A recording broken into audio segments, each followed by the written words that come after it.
Welcome to மாயா பஜார். இன்றைக்கு நாம் பார்க்கும் ரெசிபி காலிஃப்ளவர் முட்டை பொரியல்.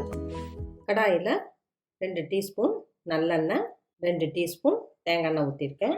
கடுகு கொஞ்சமாக போட்டுக்கலாம். இதுக்கு தாளிக்கிற பருப்பெல்லாம் தேவையில்லை.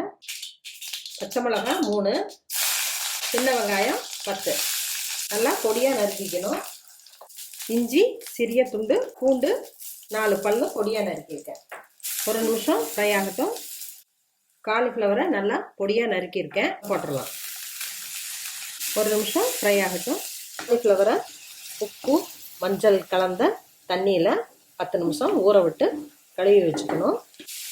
சாம்பார் தூள் 1 டீஸ்பூன், தண்ணி 3/4 கப், மூடி போட்டு வேகட்டும். ஒரு தடவை கிளறி விடுவோம். 3/4 பாகம் வெந்துருச்சு. காலிஃப்ளவருக்கு தேவையான உப்பு போட்டுறேன்.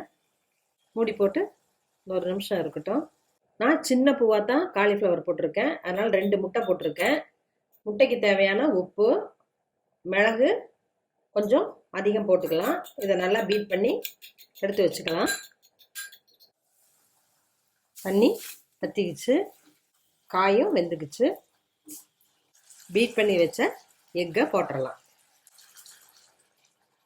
அடி பிடிக்காமல் சிம்மில் வச்சு கிளறுவோம். முட்டை சாப்பிடாதவங்க பனீரை போட்டுக்கலாம்.